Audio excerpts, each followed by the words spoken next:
Primera carta del apóstol San Juan, en el capítulo 4, versículo del 1 al 3.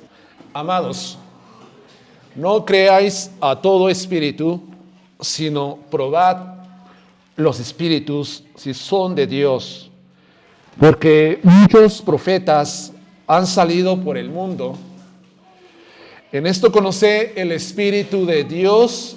Todo espíritu que confiesa que Jesucristo ha venido en la carne es de Dios. Y todo espíritu que no confiesa que Jesucristo ha venido en la carne no es de Dios.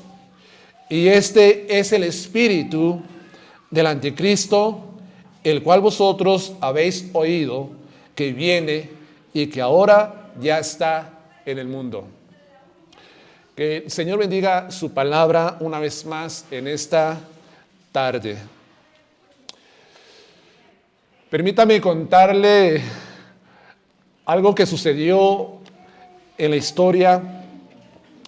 Me estoy trasladando al año 1899, donde 4 reporteros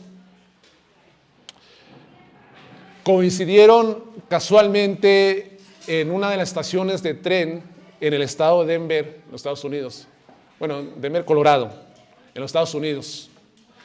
Estos hombres tenían la consigna de buscar una nota para poderla publicar en la prensa, en sus periódicos locales de cada uno. Pues ellos llegan el sábado, están allí esperando a ver si llega un personaje importante para poder hacer una nota y poderla publicar en el periódico.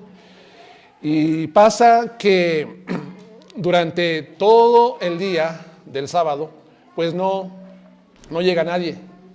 Y ellos se juntan, pues en esa estación del tren, coinciden, también buscando una nota importante.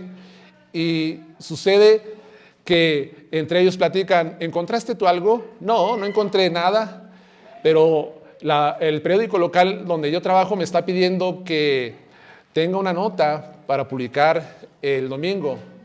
Pues tampoco encontré algo por el estilo. Entonces ellos ya empezaron a platicar en un bar de la ciudad y planearon algo. ¿Por qué no inventamos una nota? Si no tenemos una nota real, ¿por qué no nos inventamos una? Pues me parece buena idea, ¿por qué no lo hacemos? Bueno, hagámoslo. ¿Qué podemos decir? Bueno, vamos a inventar que algunos ingenieros de los Estados Unidos van camino a China a una licitación del gobierno con el propósito de demoler la muralla china. Bueno, alguien preguntaría, pero ¿por qué querrán los chinos demoler la muralla china, que es una construcción que les llevó cientos de años para terminarla?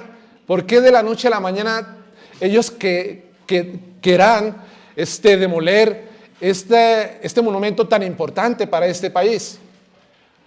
Bueno, parece algo bueno que si nosotros sacamos una nota así, pues eso va a atraer la atención de la gente y nosotros por fin podemos cumplir nuestro trabajo.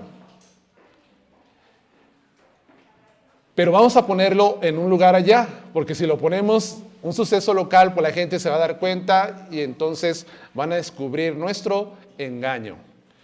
Pues a las 11 de la noche empezaron a escribir ellos la nota y rápido para el día siguiente, el domingo, en los principales periódicos de donde ellos trabajaban, de diferentes ciudades aledañas, empezaron a publicar que la Gran Muralla China va a ser derribada.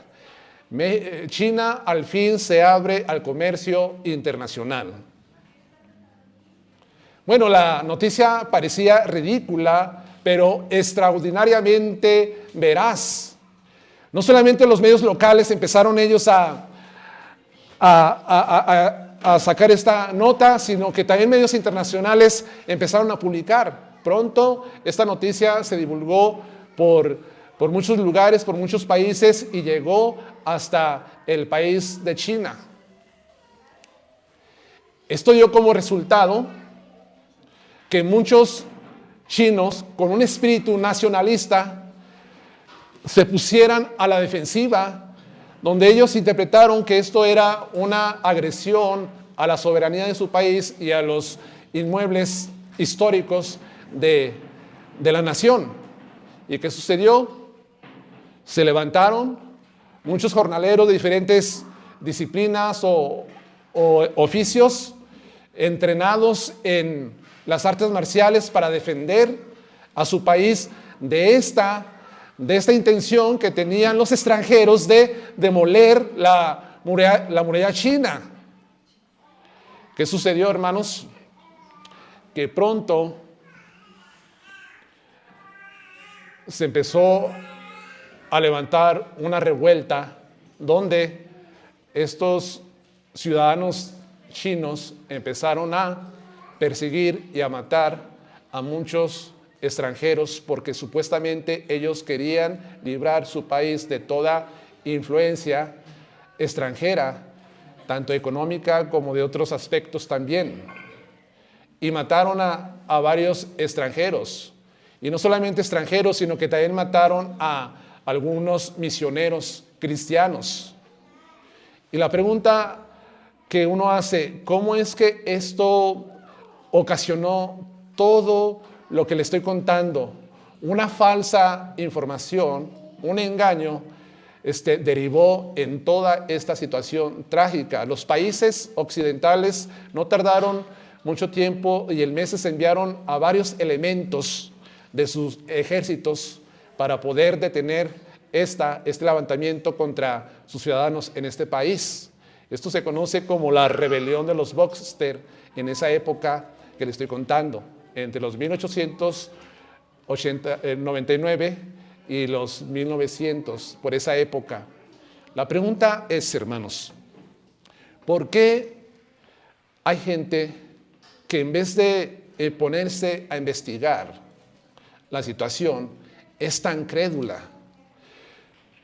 ¿Por qué los medios internacionales y otros medios del país, en vez de ponerse a verificar si la noticia tiene una fuente confiable, por qué la creyeron y la empezaron a divulgar?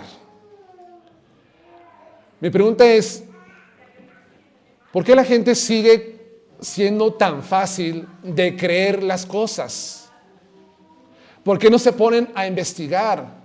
No se ponen a escudriñar si las cosas en verdad son ciertas. Esto pasó más de un siglo, pero le puedo decir también que esto también sucede el día de hoy. Hay personas que son demasiado crédulas, que todo se creen, en verdad.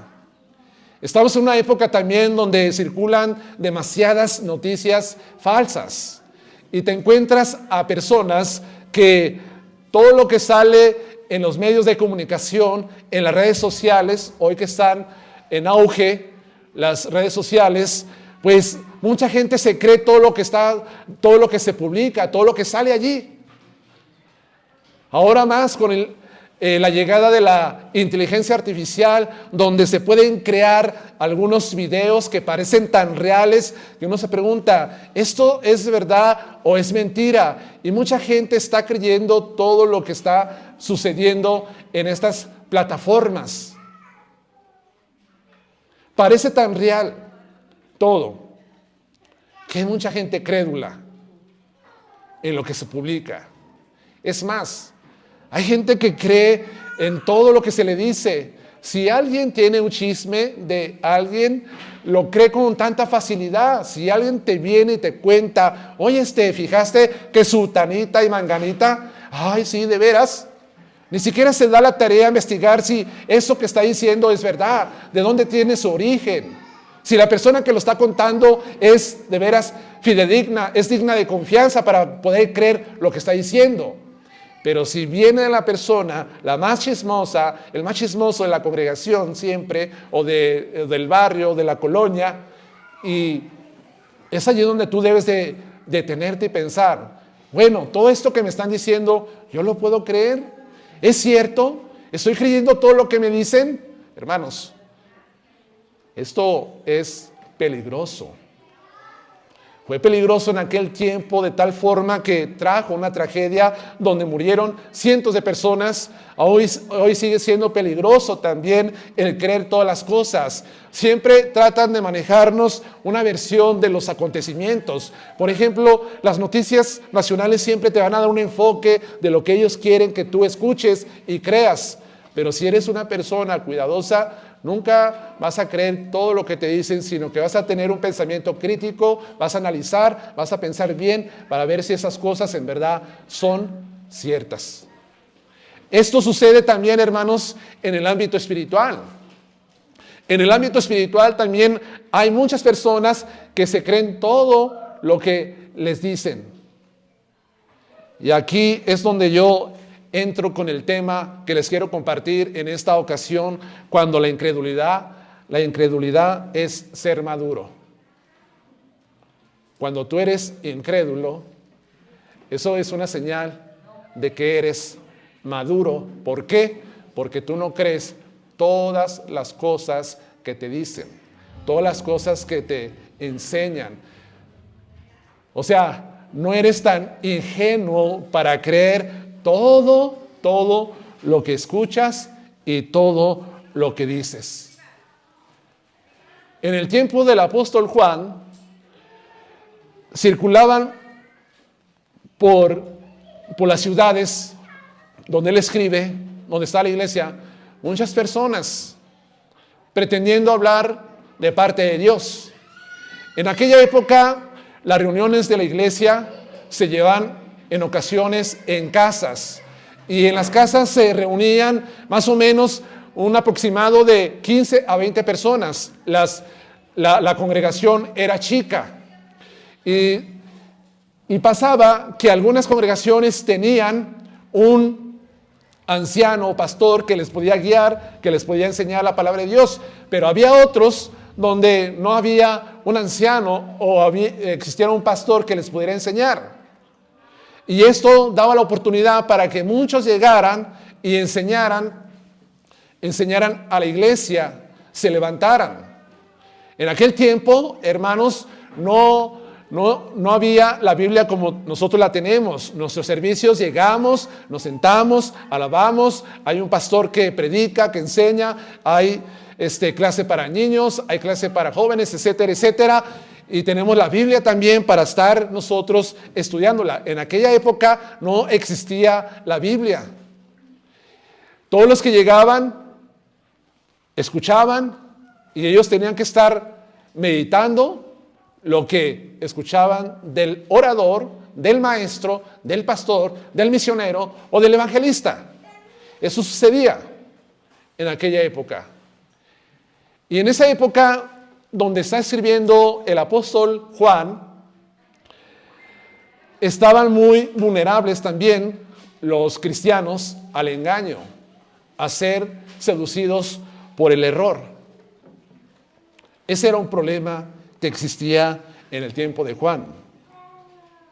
Por eso, hermanos, hoy quiero que veamos, como les dije en el título de la predicación, cuando ser incrédulo es ser maduro.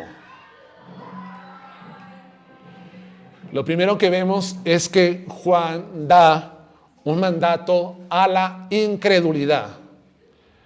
Fije sus ojos en el versículo 1 del capítulo 4. Amados, no creáis a todo espíritu,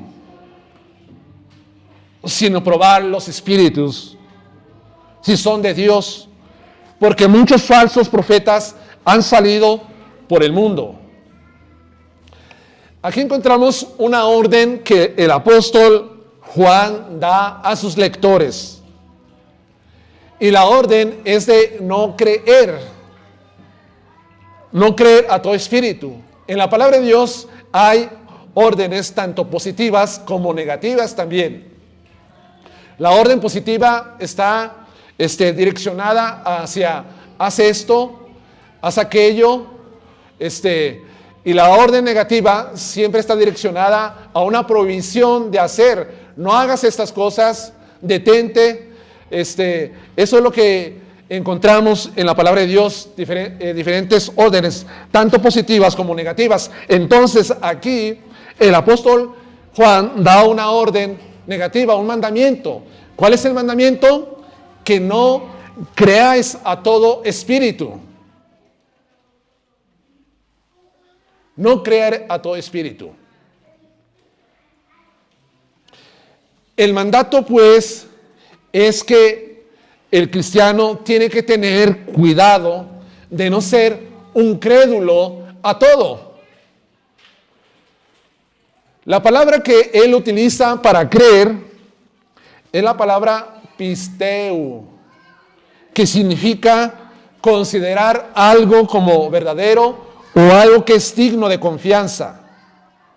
Entonces, él está diciendo, no consideres todo como que es verdadero y que es digno de confianza. Ten cuidado, detente un poco, no seas tan ingenuo.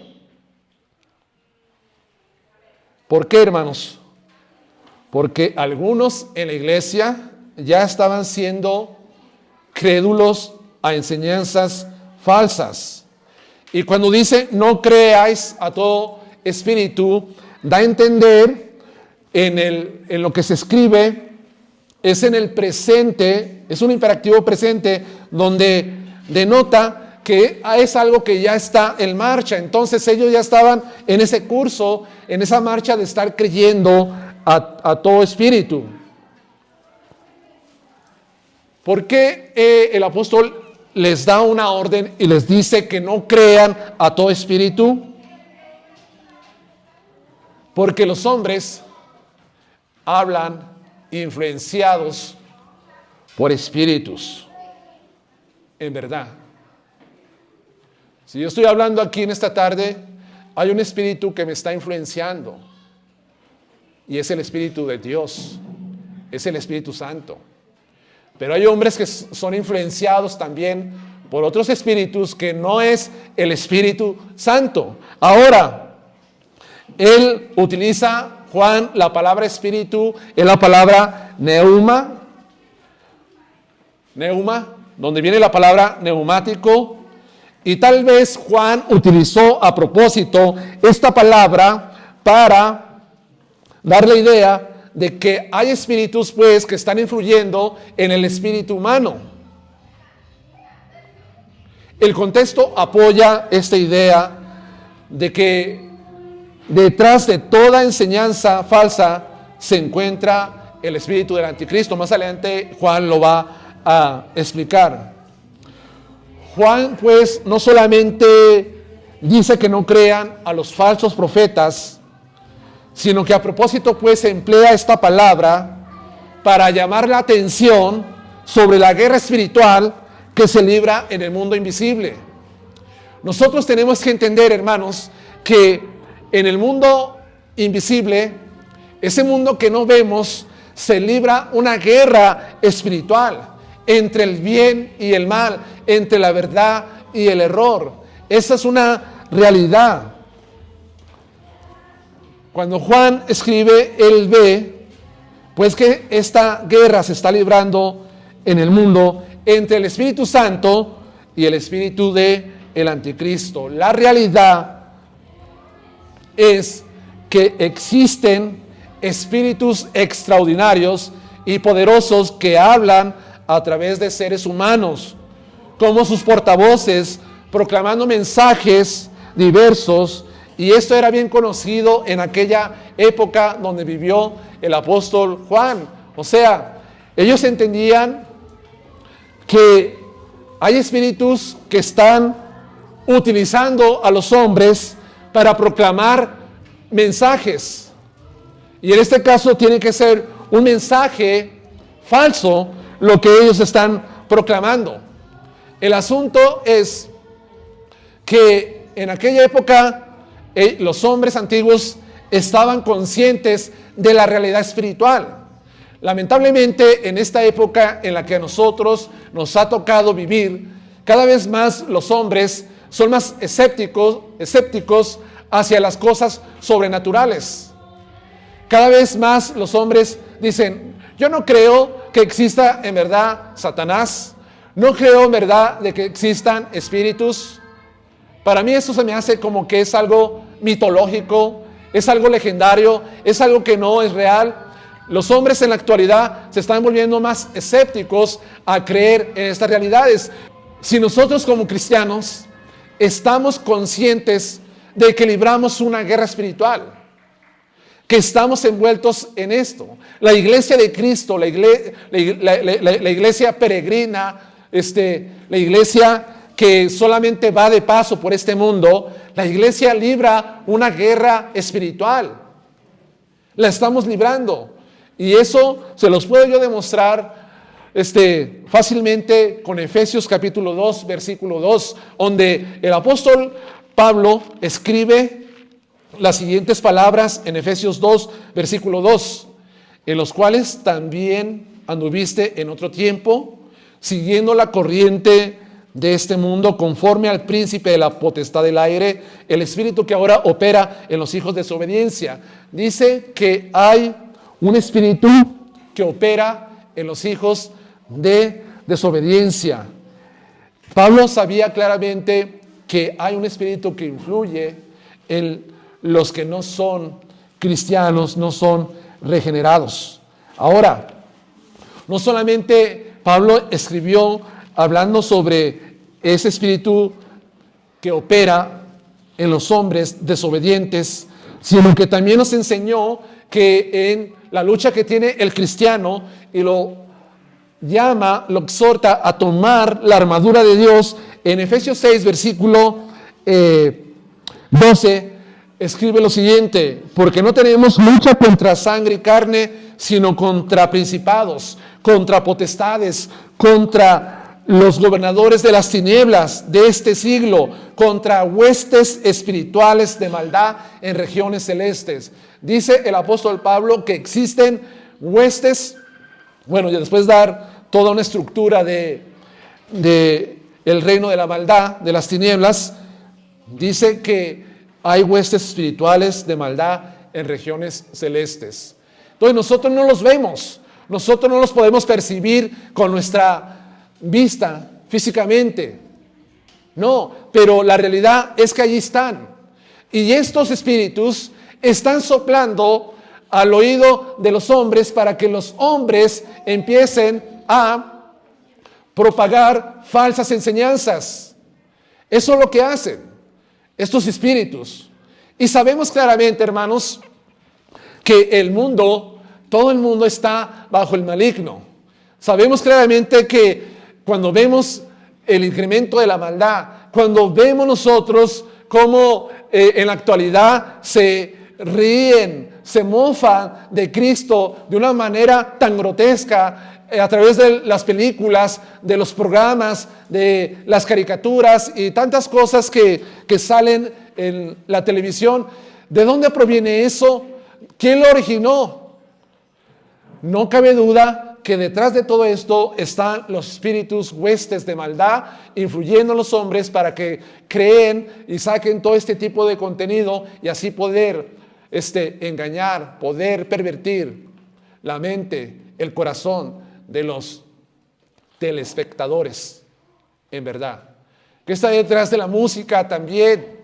De la música que hay espíritus malos que están influyendo, que están llevando a los compositores muchas veces a componer cosas que van en contra de la palabra de Dios, que es un atentado a la ética cristiana, a las escrituras. Están allí influyendo para que estén escribiendo más temas sobre el sexo, sobre el adulterio, sobre la fornicación, la idolatría, las cosas materiales. Muchas cosas está sucediendo y no cabe duda que detrás de todo esto tiene su origen en lo que el apóstol Pablo dice en este versículo. Hermanos, ten cuidado cuando alguien viene y te dice, eso que dice la Biblia no es cierto, no es verdad. ¿A poco tú eres de esas personas que todavía creen en lo mitológico y legendario que es este libro tan antiguo? ¿Tú crees en eso? Eso no es cierto. Eso es para gente ignorante, gente que no sabe. Es para gente temerosa del futuro, temerosa de cómo enfrentar la vida, que usa la religión y usa la Biblia como una muleta para apoyarse. ¿Tú crees eso? No creas eso. Tú debes de entender que detrás de todo ese diálogo y palabras hay un espíritu que está influyendo a esa persona para que tú no creas la verdad del Evangelio de Cristo, la palabra de Dios.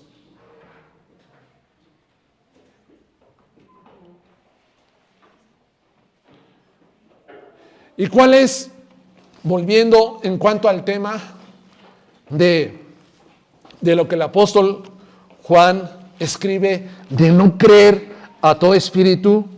El propósito de ellos es propagar la falsa enseñanza.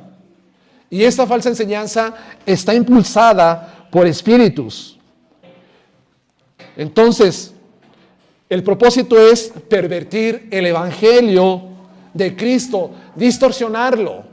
Gálatas capítulo 1, versículo del 6 al 7, nos dice el apóstol Pablo nuevamente, que si alguien, o más bien, él está maravillado que los Gálatas se hayan alejado de la gracia que es en Cristo para seguir un evangelio diferente. No que haya otros, sino que hay algunos, o sea, esos algunos influenciados por espíritus que perturban y quieren distorsionar el evangelio de Cristo. O sea, el propósito es distorsionar, corromper el mensaje del evangelio. Y no solamente tienen ese propósito, que ese propósito también de engañar la mente de los hijos de Dios, de los cristianos. Porque en la primera Timoteo capítulo 4 versículo 1, también el apóstol dice que en los posteros tiempos algunos van a apartarse de la fe, van a apostatar. ¿Y por qué van a apostatar? Escuchando espíritus engañadores y a doctrina de demonios. Entonces, es el propósito de apartarte de la fe, de apartarte del verdadero evangelio. Cristo dijo en Mateo 24:4 que iba a ser una época donde iba a haber mucho engaño y que teníamos que tener cuidado, mirad que nadie los engañe.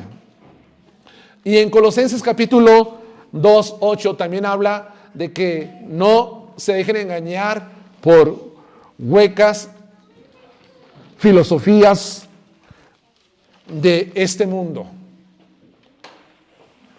Y todo esto tiene pues ese propósito, hermanos, de apartar de la fe a los creyentes, de engañarlos, de presentarles un evangelio falso. Por tanto, estos son espíritus humanos impulsados por demonios. En este caso serían, lo que dice Juan, volviendo al 4:1, serían aquellos que enseñan, que son pastores, muchas veces evangelistas, pero con un falso mensaje, con un falso evangelio, que circulaban dentro de las iglesias locales en aquella época donde le tocó vivir al apóstol Juan.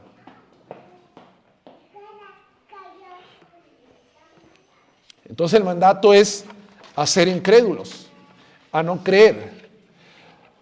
Pero también da una orden, un mandato positivo, Y el mandato es al discernimiento por medio de una actitud inquisitiva. Porque dice el versículo 4, sino probad los espíritus si son de Dios. Entonces el apóstol Juan les dice, tengan el discernimiento, tengan una mentalidad, una actitud que investiga, que es diligente, que inquiere, o sea, que escudriña. Tengan una mentalidad inquisitiva. Eso es a lo que se refiere. De averiguar, de tener cuidado y de buscar las cosas para ver si son ciertas con diligencia. Esto es el ejemplo de Lucas. Lucas, cuando él escribió su evangelio a Teófilo, le dice, después de haber buscado, después de haber investigado las cosas con tanto esmero, te escribo a ti, oh excelentísimo Teófilo, para que conozcas bien la verdad de las cosas en las cuales has sido instruido. Pero este Lucas tenía esa mentalidad de investigar con diligencia las cosas desde su origen.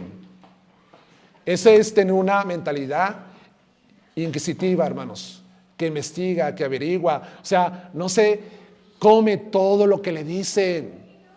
No se come todo lo que le dicen. El asunto está que hoy muchos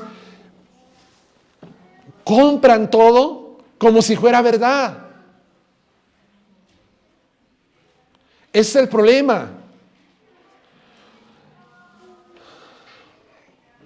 Juan dice que la enseñanza de estos espíritus que operan dentro del espíritu humano tiene que ser examinada. Él escribe la palabra probad. ¿Y qué significa esa palabra? Se usa para describir el análisis de los metales para determinar su pureza y valor, como el oro. Un metal precioso, conocido por su color amarillo y brillante, ¿verdad? Es el oro. Así es como se debe de probar.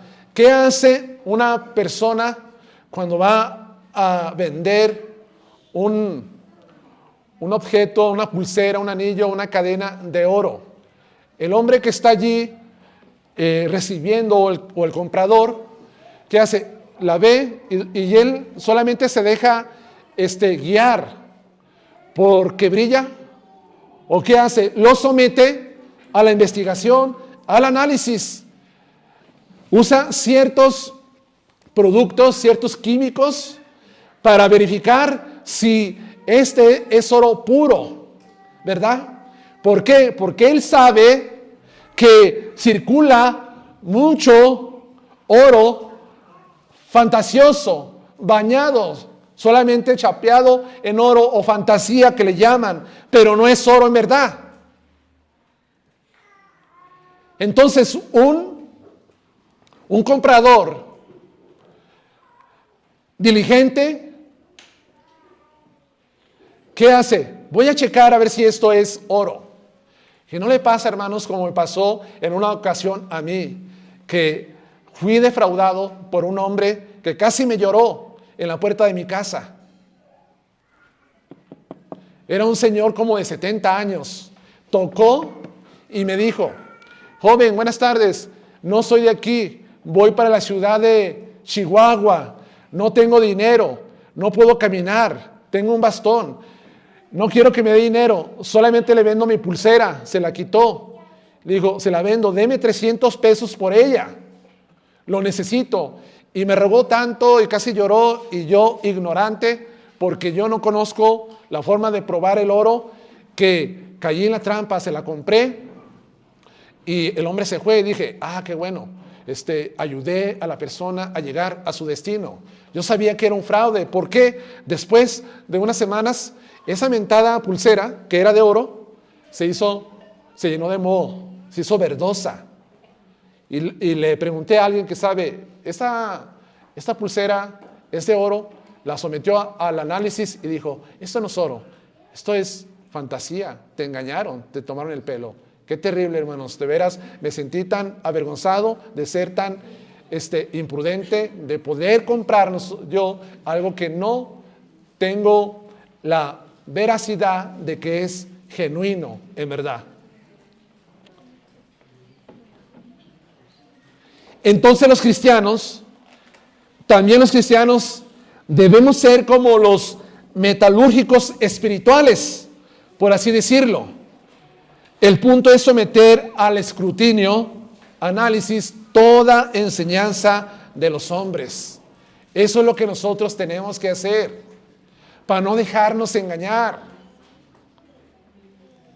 No dejarnos engañar. Es a través de analizar la enseñanza, si es verdad o no es verdad. ¿Qué hacían los creyentes en Éfeso cuando Cristo les escribe en la carta en Apocalipsis capítulo 2 versículo 2? Dice, Cristo reconoce algo, dice que has probado a los que dicen ser apóstoles y los has encontrado falsos. Estos cristianos tenían la disciplina, la diligencia de probar a todo aquel que viniera hablando en el nombre de Cristo y después encontrar si era en verdad alguien que hablaba la verdad o si era alguien que hablaba la mentira. ¿Y qué hicieron? Ellos encontraron y Cristo los elogió por esa actitud inquisitiva que tenían de averiguar, de inquirir a estos hombres. Nosotros tenemos que ser así, hermanos.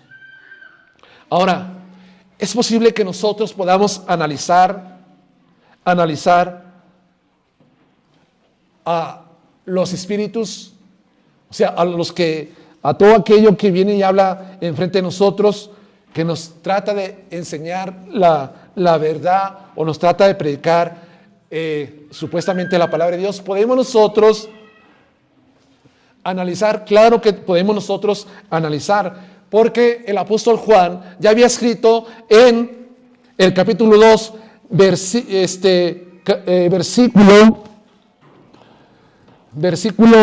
20, que ellos tenían la unción del santo y que conocían todas las cosas. Y en el versículo 27 dice, pero la unción que en vosotros recibiste de Él permanece en vosotros y no tenéis necesidad de que nadie nos engañe, porque la unción misma os enseña todas las cosas y es verdadera y no es mentira. Según ella nos ha enseñado, permanecer en ello. ¿Qué es la unción? La unción es una referencia al Espíritu Santo. Entonces, cada cristiano que tiene al Espíritu Santo está en la condición de poder someter a prueba toda enseñanza que se le presente, porque tiene el Espíritu.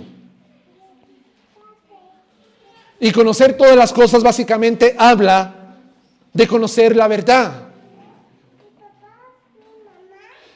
Y obviamente, para llevar este análisis, esta prueba, es necesario que nosotros conozcamos la verdad.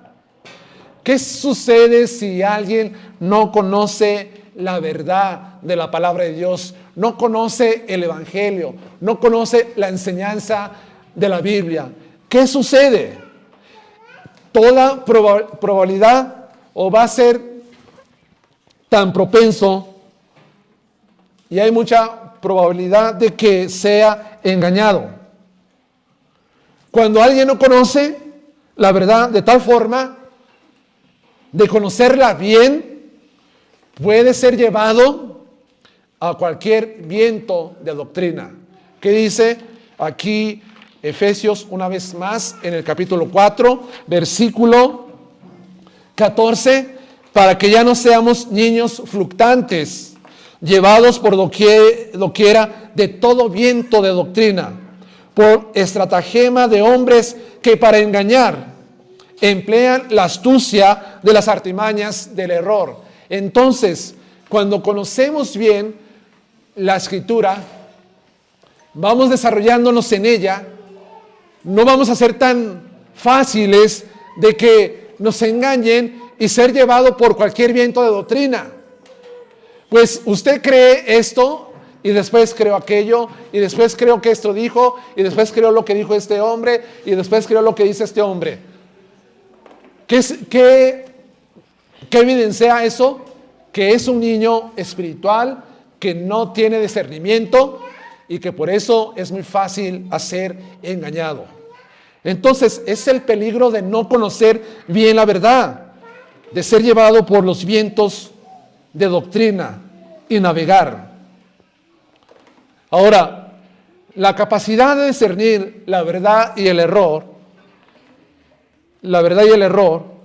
ya se lo dije que viene por la unción del Santo, pero también es que el Santo, el Espíritu Santo, nos recuerda todas las enseñanzas de Cristo, porque en Juan capítulo 14, versículo 26, nos dice que Él va a recordar las palabras de Cristo. Él nos las va a enseñar. Esto significa que el Espíritu Santo siempre tiene un ministerio de estarnos recordando la verdad de las enseñanzas del Señor Jesús. Siempre, hermanos. Entonces es importante que nosotros conozcamos lo que enseñó Cristo. ¿Dónde aprendemos lo que enseñó Cristo? En los evangelios, pero también en todo el Nuevo Testamento, porque los apóstoles fueron los que empezaron a desarrollar de una manera más amplia la doctrina de Cristo. Es a través de los evangelios y a través de todas las cartas apostólicas que entendemos y conocemos la enseñanza de Jesús.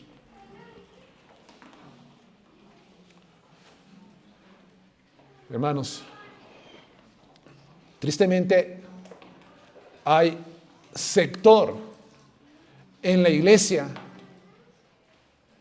que no conoce la enseñanza de Jesús como debe de conocerla.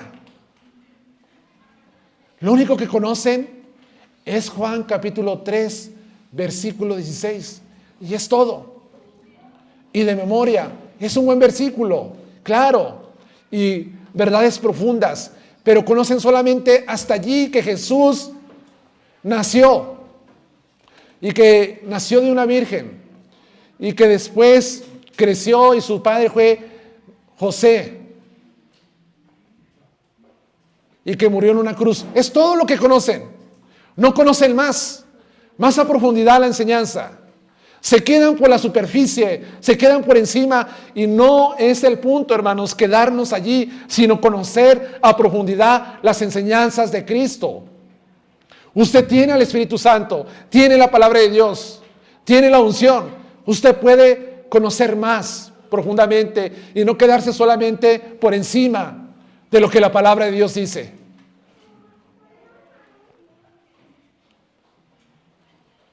Entonces, el punto de Juan es verificar si estos espíritus son de Dios, porque dice, sino probar los espíritus si son de Dios. Estos propagadores de enseñanza, tenemos que ver si tienen su origen en Dios mismo. El pastor John Stott, que estoy usando mucho de sus comentarios, un buen maestro bíblico, escribe lo siguiente en cuanto al versículo que estamos enseñando. En resumen, este versículo lo resume de esta forma: detrás de cada profeta hay un espíritu, y detrás de cada espíritu, Dios o el diablo. Antes de confiar en cualquier espíritu, debemos ponerlo a prueba. Lo que importa es si tiene su origen en Dios. Eso es lo importante.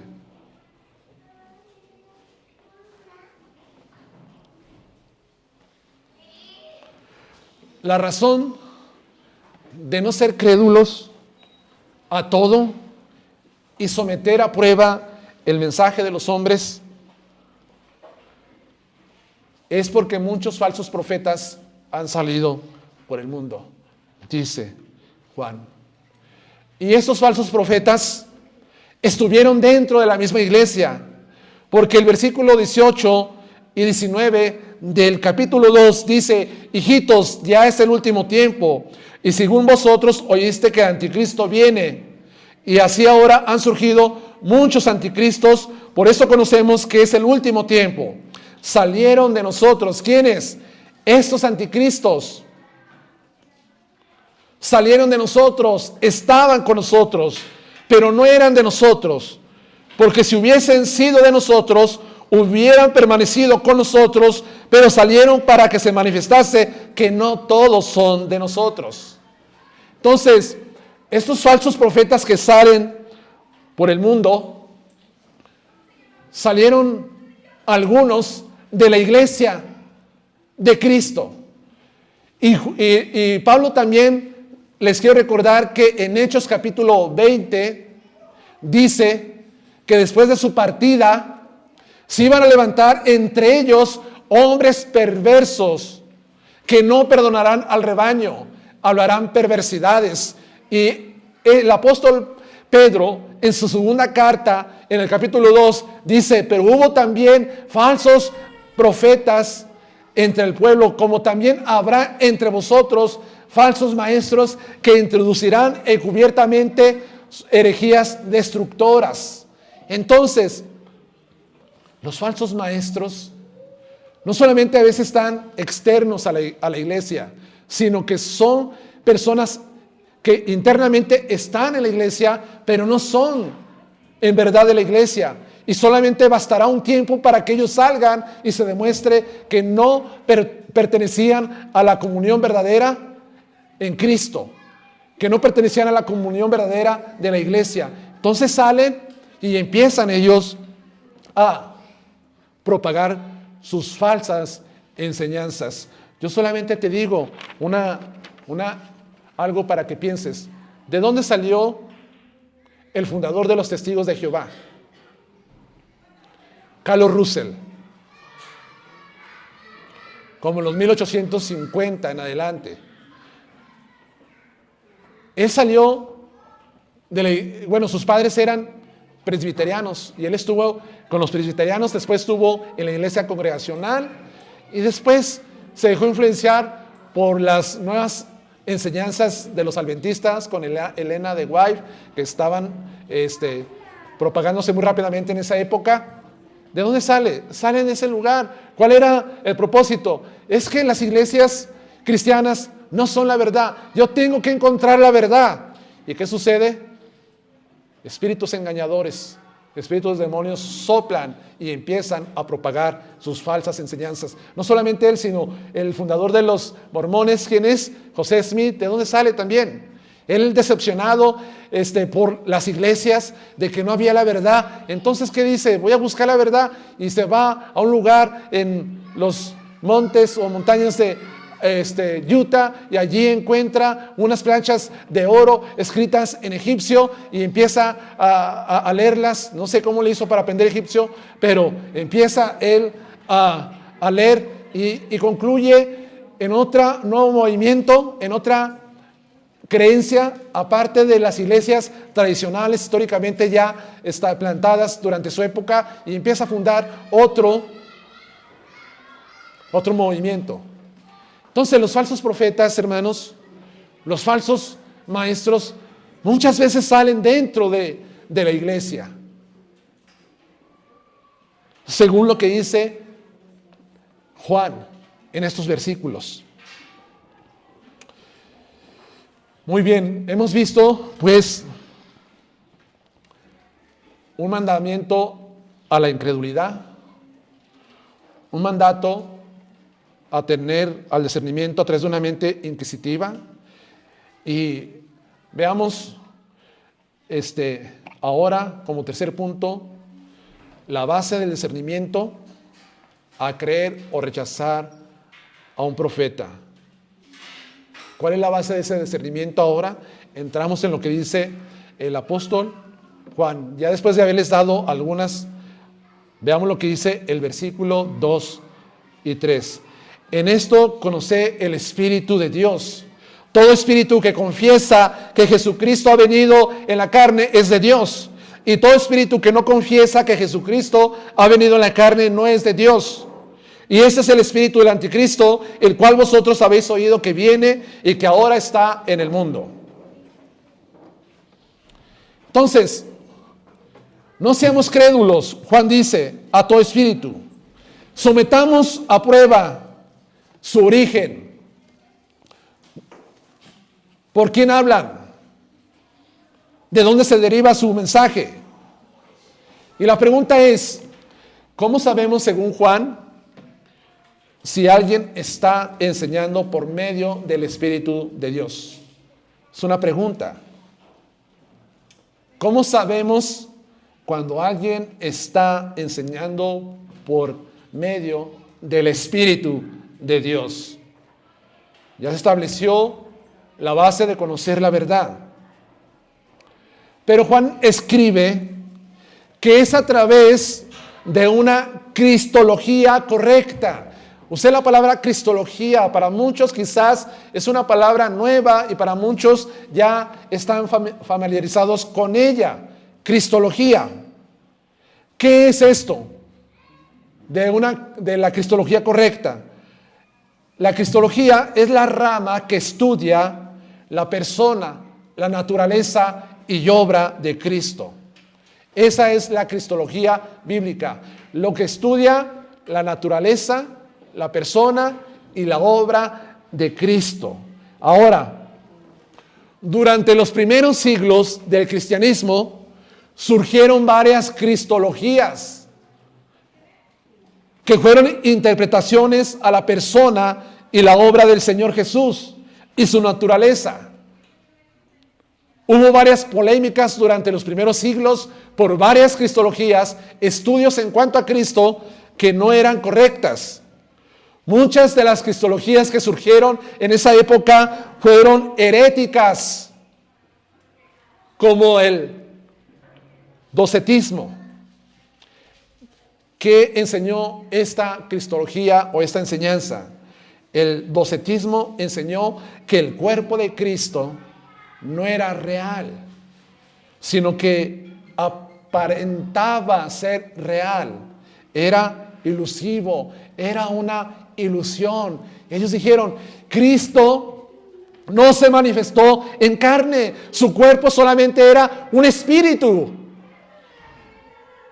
como una especie fantasmal, es lo que era Cristo. Esta cristología enseñó esto. Y obviamente, hermanos, fue rechazada y fue combatida por los primeros cristianos.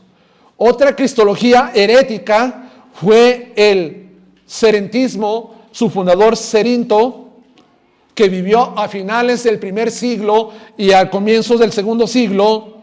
Este afirmó que Jesús y Cristo fueron dos seres separados o distintos. ¿Qué decía? En Cristo existen dos seres separados. Uno es el Cristo, el Mesías, el ungido, y el otro es Jesús en la carne. Son seres distintos. No es una sola persona, en otras palabras. Y la Biblia dice que Cristo es una persona integral, con dos naturalezas, tanto la naturaleza divina como la naturaleza humana. No se puede separar jamás la naturaleza divina con la naturaleza humana. Cristo es una persona íntegra con dos naturalezas. Pero Él separó, dijo, no, en Él hay dos personalidades. Y el Cristo vino sobre Jesús en el momento del bautismo. Al momento de la crucifixión, el Cristo, el Mesías, el ungido, lo abandonó y solamente dejó al Jesús en la carne. Ese fue el que murió. Eso básicamente, eso es lo que enseñaban. Eso, hermanos, era lo que se conocía como el cerentismo. Este fue un hereje que el apóstol Juan combatió contundentemente en aquella época. De hecho, muchos estudiosos creen que las cartas de Juan y el Evangelio fueron dirigidas precisamente para combatir esta herejía promulgada por este hereje, Cerinto. Se cuenta que en una ocasión el apóstol Juan estaba en un lugar público y se encontraba Cerinto y le dijo a los que estaban con él: salgamos de este lugar antes de que se caiga, porque Cerinto, el enemigo de la verdad, está dentro.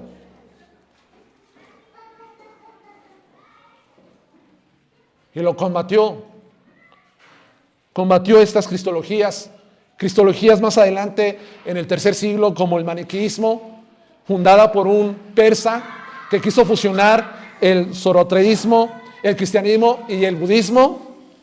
Afirmó lo siguiente. Fíjense lo que afirmó: Dios me prohibió admitir que nuestro Señor Jesucristo vino a nosotros por medio de un vientre natural de una mujer.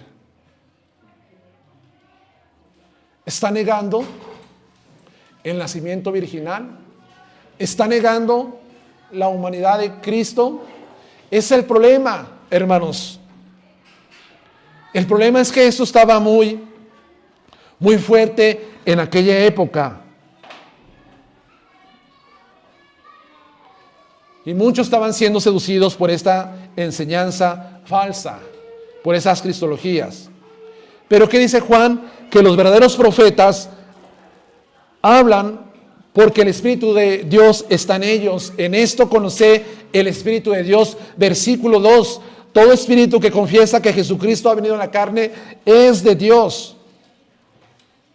Conocemos, otra vez emplea la palabra, ginosco, conocer por experiencia o por observación.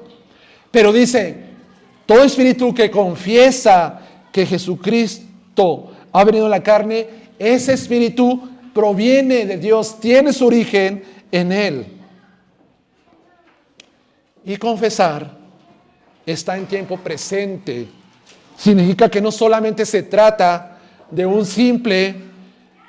simple confesión del pasado, sino una confesión continua, inquebrantable. O sea, continuamente usted está confesando esta verdad de que Cristo vino en la carne, que Cristo se encarnó.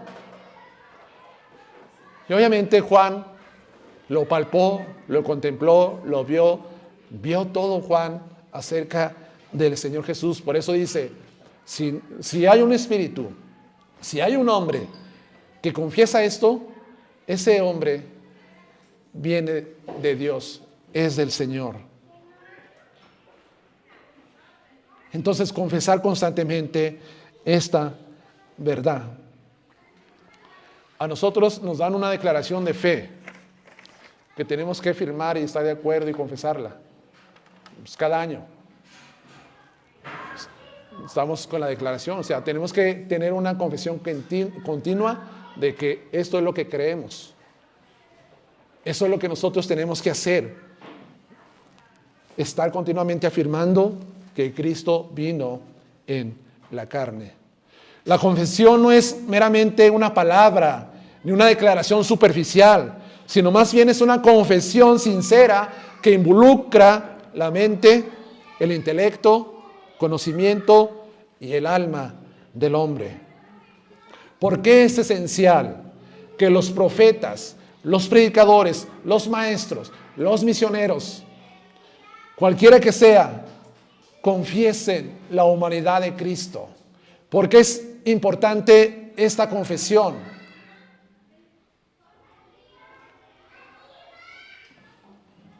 Porque la confesión de que Cristo vino en la carne confirma el Evangelio.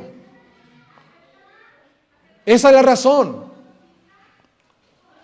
Porque las grandes doctrinas del Evangelio que componen el Evangelio tiene que ser la encarnación del Hijo de Dios, el nacimiento virginal, la muerte de Cristo, la resurrección de Cristo.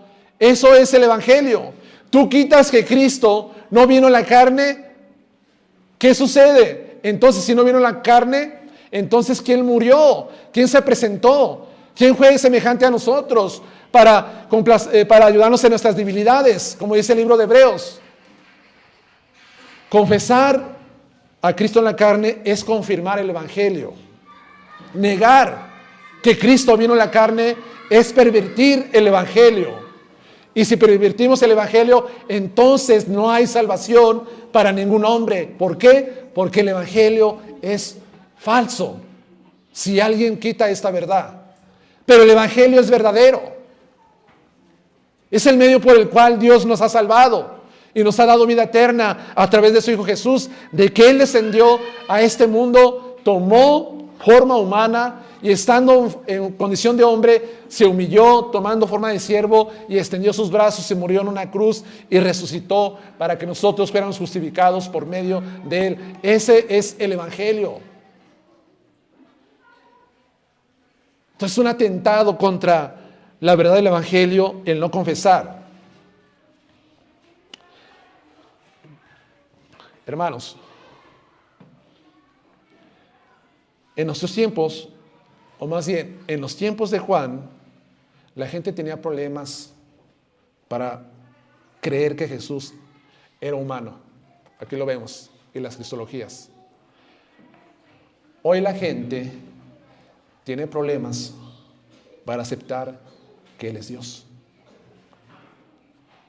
Bruce Burton, comentarista bíblico.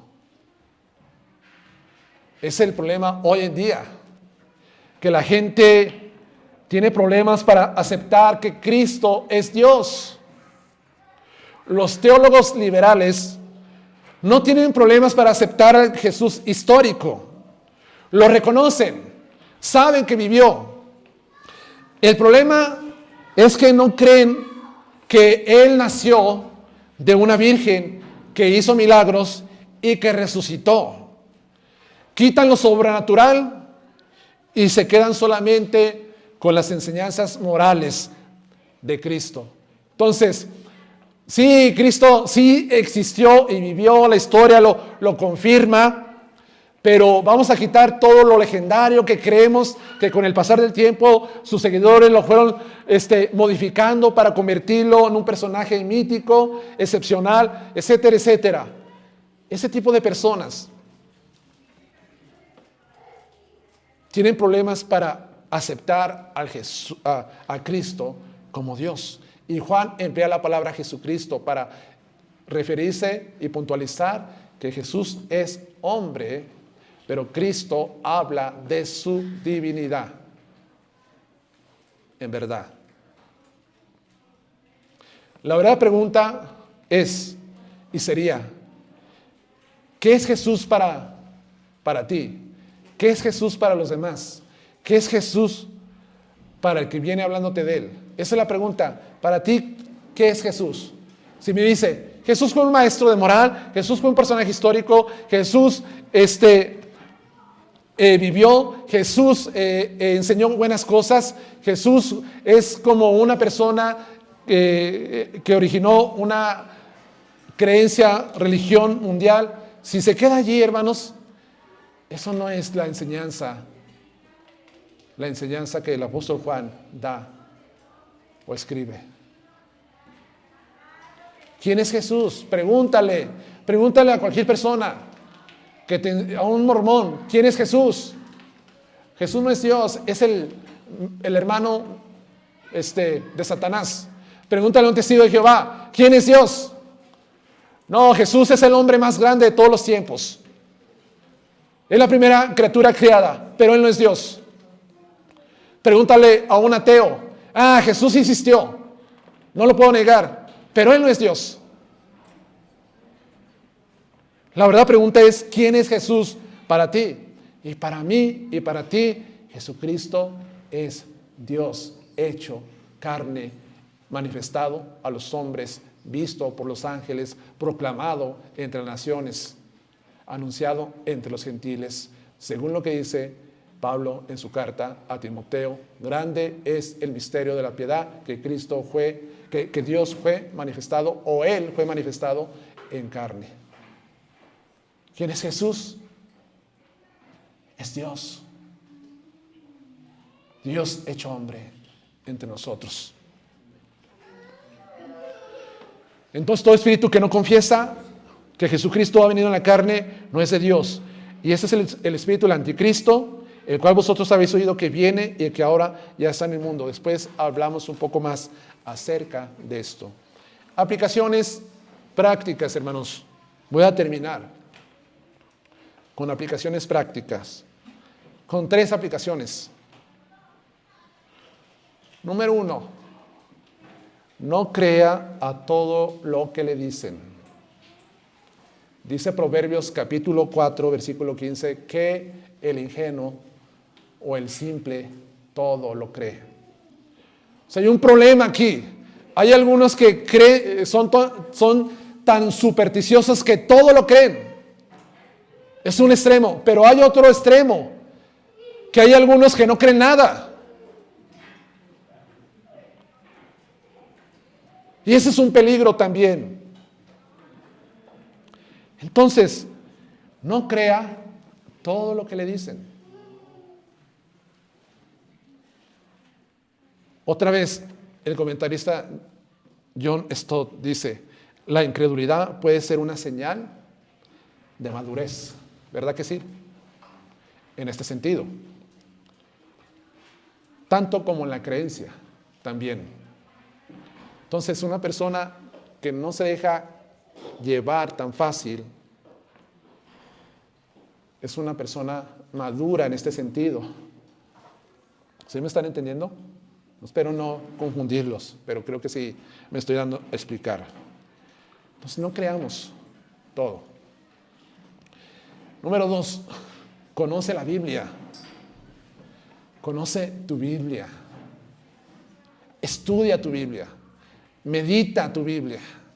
Lee tu Biblia. Conócela. Sigue el ejemplo de los berenses en Tesalónica, en Hechos 17, versículo 11, cuando el apóstol llegaba y hablaba de que Cristo era el Mesías, ¿qué hacían los berenses en Tesalónica? Se quedaban, sí es cierto, sí es cierto lo que dice. Les llamaba la atención, eran cautivados por esas palabras de Pablo, pero ellos estudiaban las escrituras para ver si estas cosas eran ciertas. Entonces, ¿qué tienes que hacer? Conoce tu Biblia, estudia tu Biblia, medita tu Biblia.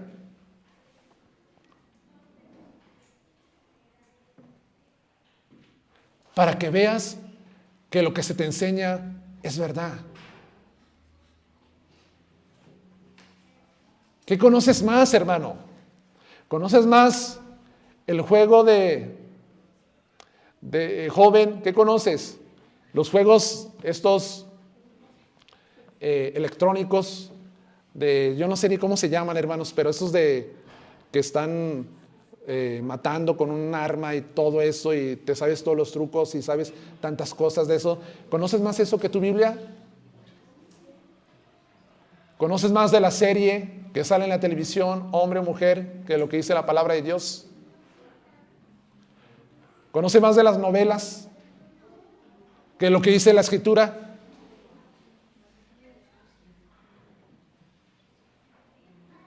Los berenses tenían esta actitud de ser inquisitivos en verificar, averiguar si estas cosas son ¿qué? Ciertas.